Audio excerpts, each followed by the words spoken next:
docteur Yves Ekwe Amaizo, économiste. On a appris durant la semaine que le Niger a décidé de ne plus laisser la France exploiter la mine d'uranium qu'il y a là-bas au Niger. Alors, comment est-ce que vous avez compris cette nouvelle-là? Comment est-ce que vous pensez que la France, elle peut faire maintenant?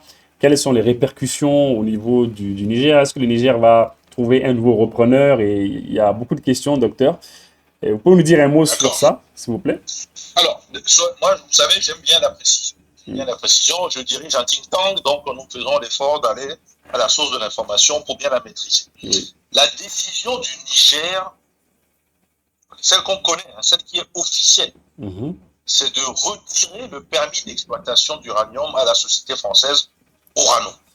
Absolument. Et c'est spécifique à une mine, la mine d'Amouraren. Mhm. Plusieurs raisons peuvent être invoquées, soit historiques. Mhm. C'est le plus grand gisement d'uranium d'ailleurs du monde, hein, Mhm. apparemment. Bien qu'ils en aient trouvé maintenant, je crois, au Zimbabwe ou je sais pas où là, mais bon, en tout cas, c'est le plus grand pour le moment en termes de réserve. Mhm. Donc vraiment, c'est un coup dur Mhm. parce que ça fournissait pratiquement 15% d'uranium, sinon plus, Mhm. d'uranium nucléaire à la France. Mhm. Et le problème, le pays, Mhm. n'oubliez pas qu'avant, la France avait interdit au Niger de vendre cet uranium. La partie qui revenait au Niger ne pouvait pas être vendue ailleurs qu'à la France. Ah Les gens bon? ne savent pas ça. Ah bon? Mais oui, là, attendez, je quitte le côté officiel pour le côté des accords secrets. Mhm. Alors, revenons sur votre cas. Oui. Prenons 100. Vous devez prendre 100 kilos d'uranium. Mhm. En gros, pour faire simple, hein, vraiment pour faire simple, Mhm. en gros, 80-90% sortaient exploités par la France et allaient directement en France sans discussion et généralement, moi je crois, sans paiement. Sinon, on peut demander aux autorités de Niger de nous confirmer ça. En tout cas, sans paiement ou un paiement tellement faible par rapport au prix international que c'était cadeau pour la France. Mhm. Les 10% ou les 15% qui restent, qui étaient pour le Niger, Mhm. le Niger n'avait pas le droit de le vendre ailleurs qu'à la France. Ça aussi, il faut demander aux autorités nigériennes et vont vous le confirmer. Mhm. Les gens ne savent pas ça. C'est ça qui explique pourquoi maintenant vous avez une sorte de réciprocité. Le Niger fait la même chose Mhm. à la France. Non seulement la France lui dit vous n'aurez plus le droit d'exploiter, Mhm. mais le pays qui va bien sûr trouver quelqu'un d'autre pour exploiter dit ceci. Mhm. Elle interdit qu'on exporte l'uranium vers la France. Mhm. C'est ça la réciprocité. Mhm. Ce qu'on lui a fait avant à ce pays, Mhm. le pays fait pareil à la France. C'est-à-dire que la France n'aura plus rien venant du Niger en termes d'uranium. Mhm. Nous sommes en politique, donc peut-être que si la France revient sur des positions plus clémentes, des discussions plus intelligentes, tout ça, se met dans des positions, en tout cas, moins d'arrogance, je suis sûr que tout ceci va évoluer. Mhm. Mais telle que la situation est, comme vous savez aussi qu'il y a certains problèmes avec le Bénin qui finalement est trop proche de la France, Mhm. qu'on dit on peut ouvrir les frontières comme par hasard, on a fait sauter une partie du pipeline de pétrole, ce qui veut dire qu'on veut empêcher le Niger d'avoir des ressources, des recettes. Absolument. Vous comprenez que les dirigeants du Niger, eux aussi, se fâchent un peu. Mhm. Ils disent, bon, écoutez, si c'est comme ça, moi, je vais travailler avec quelqu'un d'autre, je vais diversifier. Mhm. Alors, la deuxième partie de votre question concernant la France. Mais bien sûr que la France peut diversifier. Mhm. Mais diversifier avec qui? Il n'y a pas beaucoup de gens en réalité. Je peux comprendre qu'il y avait des fournisseurs déjà comme le Kazakhstan. Oui, le Il y Kazakhstan. a l'Australie. Oui. Mais ces pays, est-ce qu'ils vont vous donner gratuit? La réponse est non. Mhm. Quel est le prix qu'ils vont vous donner? Le prix international. Si vous êtes des amis là-bas, écoutez, on vous fait une petite faveur. Mhm. Mais faveur ou pas, Mhm. vous allez payer quelque chose. Bon. Mhm. Entre quelqu'un qui ne payait quasiment rien avant et quelqu'un qui va se retrouver à payer, vous voyez le trou dans le budget. Mhm. Et ça revient à notre première question. La France va trouver l'argent pour payer ça. Ou puisqu'elle ne le paye pas en fait réellement. Mhm. Et c'est ce que les Kazakhstan ou l'Australie ont dû leur dire. Ce n'est pas un problème de trouver, vous allez trouver. Mhm. Mais il faut payer. Mhm. C'est un échange. Alors, si la France peut maintenant transférer, je ne sais pas, les technologies, faire des investissements là-bas, ils vont trouver des arrangements sous forme de compensation. Mhm. Mais Kazakhstan, c'est assez loin. Hein. C'est pas la porte à côté. Non, c'est C'est vrai. une autre mentalité. Mhm. C'est en Asie. Je parle même pas de l'Australie. Mhm. Tu vois. Et ces gens ont plein d'autres possibilités de diversification. Hein, il y a la Chine qui est pas loin, alors Sali peut trouver des arrangements. Il y a tous les pays, Singapour, tout ça là qui fonctionnent bien. Oui, il y a toute l'Asie. Donc vous êtes en compétition sérieuse. Et si quelqu'un d'autre propose un prix plus élevé, par exemple la Chine propose un prix plus élevé parce qu'il en a besoin, pourquoi vous allez vendre moins cher à la France si vous pouvez vendre plus cher à quelqu'un d'autre? Donc vous voyez un peu la proposition de la France. Mais je vous dis encore, il faut le placer de manière historique. Ce qui se passe, c'est ce que la France a fait, qu'elle est en train de subir sous forme de réciprocité. Donc ça ne va pas durer, je pense, trop longtemps. S'il y a un changement de gouvernement fondamental et si les choses se passent beaucoup mieux avec ce gouvernement-là.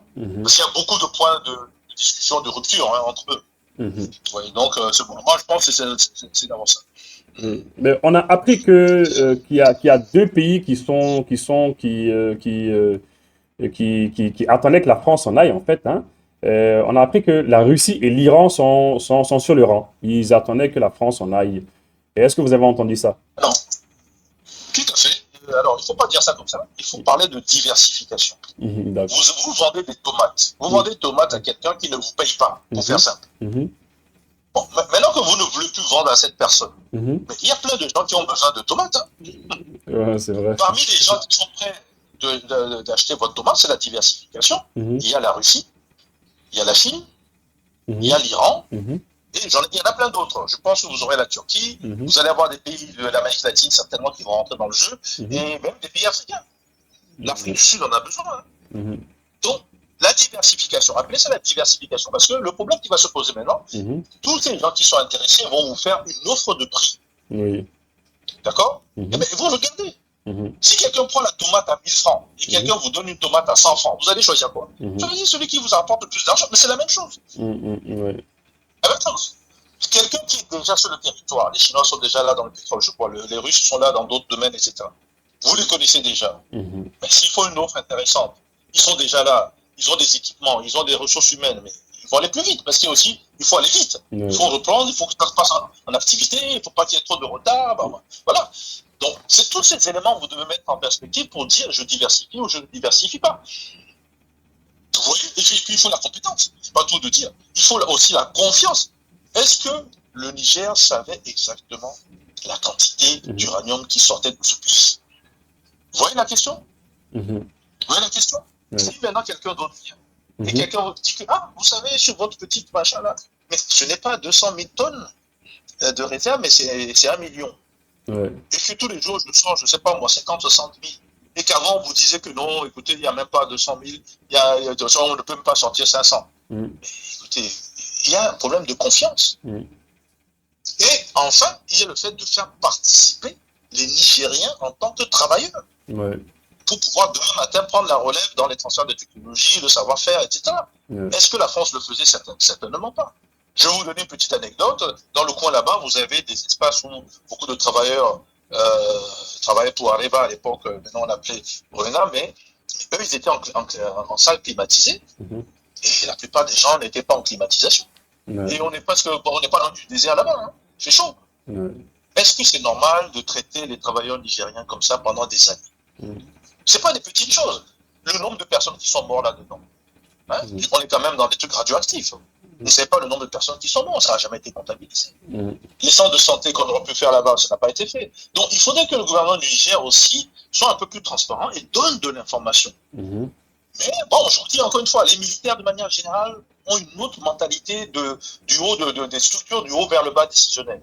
Et tôt ou tard, ils vont avoir les limites de ça. Parce que le monde tel qu'il est aujourd'hui ne fonctionne pas sur cette base-là. Il faut communiquer pour que les gens voient que le choix qu'ils font est en adéquation avec les intérêts des populations. Parce qu'ils peuvent faire des choix erronés, ça arrive à tout le monde de se tromper. Mais si les gens voient qu'ils se trompent, les gens vont le leur dire et ils vont corriger. Mais s'ils ne disent rien, ils risquent de se retrouver seuls dans des situations. C'est pour ça que c'est très important aujourd'hui qu'on sache quel est le prix auquel vend le Niger l'uranium. Il y a le prix international, il y a le prix du marché, mais quel est le prix réel que vend le Niger? Personne n'est au courant. Aucun des militaires là-bas non plus n'ont voulu nous donner cette information. J'ai fouillé partout. Je voulais même vous faire un petit scoop là pour vous annoncer ça, mais je n'ai pas trouvé. Donc pourquoi ils sont silencieux? Oui, pourquoi ils sont silencieux sur le prix que eux ils vendent? C'est comme l'or au Mali. Si vous avez l'or au Mali, tout le monde connaît le prix de l'or au niveau international. Mais quel est le prix réel que, voilà, par exemple, le Mali va vendre aux Émirats ou bien à tel ou tel. Si la population sait ça, on fait vite le calcul, on dit, ah, ça c'est l'équivalent de 5 ou 6 dispensaires, 5 ou 6 routes, ou 5 ou 6, voilà. Et les gens commencent à dire, bon, on attend les écoles, on attend les routes, et si ça ne vient pas, il y a un problème. Donc vous voyez ce que je veux dire? Oui. Donc il faut rendre compte de ces décisions. On ne demande pas que tout le monde vienne mettre son nez dans les décisions, mais quand c'est pris, il faudrait voir que ça aille jusqu'au bout, et ça profite réellement aux populations. Malheureusement, là, il y a beaucoup de silence en c'est Afrique. vrai qu'il n'y a pas de silence. Mais quand même, il faut reconnaître que le président Tchani, la dernière fois, par rapport au pétrole, il avait été très clair. Il avait tout détaillé par rapport au pétrole. Tout à fait, je suis d'accord avec vous. Je suis d'accord parce que dans le pétrole, pour faire une petite parenthèse, moi, en tant que technicien, je ne saurais pas passer par le Bénin. Il fallait passer par le Cameroun. Pourquoi? Parce que le port en eau profonde de Kribi, le Cameroun, était beaucoup plus intéressant. Le Cameroun n'a jamais fait des histoires au Niger, et le Tchad passe déjà par le Kribi. Donc vous avez une expérience là-bas, les gens ont l'habitude. Et puis le Cameroun n'est pas de la CEDEAO. En plus, voilà encore un très bon argument que vous sortez. Et en plus, mais écoutez, il faut voir l'historique de M. Talon. Et donc, quand vous mettez tout ça en perspective, c'est là où je vous dis que les militaires ont un problème dans les décisions. C'est-à-dire que si vous aviez eu des experts autour de vous, ces genres d'erreurs ne seront pas arrivées parce que ce sont des erreurs stratégiques. Et après, c'est difficile à rattraper. Vous voyez? Et on a fait un choix, on dit non, c'est plus court, c'est plus rapide. Donc, vous voyez, c'est le raccourci africain. Ah, c'est plus la dernière fois, le gars, il change. La dernière fois, lors de notre émission, il y a eu des commentaires dans lesquels beaucoup de gens disaient que pourquoi est-ce que les militaires des pays de l'AES ne faisaient pas appel à votre think tank. Alors ça, c'est les commentaires qu'on a vus. Mais je peux vous répondre. D'abord, dites-leur que je les remercie pour cette question. Et deux, ils ne sont pas les seuls à poser la question. Moi, j'ai mon think tank, tout à fait, mais vous savez que moi-même, je fais partie de plusieurs think tanks. On est au moins, sans vous mentir, au moins une quarantaine d'expertises différenciées. Hein, dans tous les domaines de l'économie. En tout cas, là, on est vraiment très bon. Tous les domaines. Hein, il n'y a pas rien dans l'économie, management qu'on ne peut pas vous répondre. Mais il y a d'autres domaines techniques. On a des ingénieurs, des gens comme ça. Pourquoi ils ne font pas appel? Mais je vais vous dire, ça revient à ce que je vous ai dit tout à l'heure. Quand vous êtes habitué, qu'on vous donne des ordres du haut vers le bas, c'est très difficile que ces gens acceptent qu'un groupe de conseil donne une information, souvent technique d'ailleurs, qui n'arrange pas leur objectif à eux. Au lieu de le prendre en considération, parce que nous ne décidons pas, hein, nous faisons que des conseils. Nous ne décidons pas, mais l'analyse que nous faisons, comment dire ça, la cohérence de l'analyse fait que, en fait, le choix qu'ils ont peut-être fait stratégiquement n'est pas bon. Imaginez, on revient un an en arrière, où on vient, à fausse anticité think tank, et on conseille que le Niger, qu'il ne fallait pas aller au Bénin, qu'il faut passer par le Cameroun. Ah oui, non, là c'est... Ben voilà, on va nous dire que nous sommes des fous, que, ben écoutez, c'est plus rapide ici, je suis l'ami de Cameroun, il n'y a pas d'histoire. Sauf, patatrac, il y a eu un problème, la CDA a fait ce qu'elle a fait, et du coup, tout s'est renversé. Alors, un think tank, c'est son travail de vous donner toutes les options. C'est vrai. Et nous préférons toujours travailler avec celui qui a déjà l'expérience. Le Cameroun a déjà l'expérience. Vous avez donné un très bon argument tout à l'heure. Ils ne sont pas dans la CEDEAO, donc ils ne sont pas influencés, etc. Et le Cameroun, quelque part, avec la France, a toujours été assez indépendant.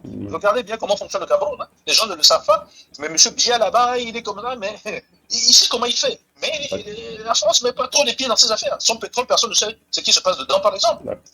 Est-ce que vous savez, par exemple, que la Guinée voisine a de l'alumine? Beaucoup. Sinon, parmi les 2 ou 3 premiers. Mais le Cameroun a une usine d'aluminium. Et va d'ailleurs chercher une partie là-bas en Guinée. Comment se fait-il que depuis le temps qu'on regarde les années 60, là, la Guinée n'a pas encore une usine d'aluminium dans son pays-là? Il suffit de téléphoner au Camerounais. C'est vraiment dommage. C'est vraiment dommage parce qu'ils peuvent faire beaucoup de choses avec, mais c'est vraiment dommage. C'est des choses qu'on ne comprend vraiment pas.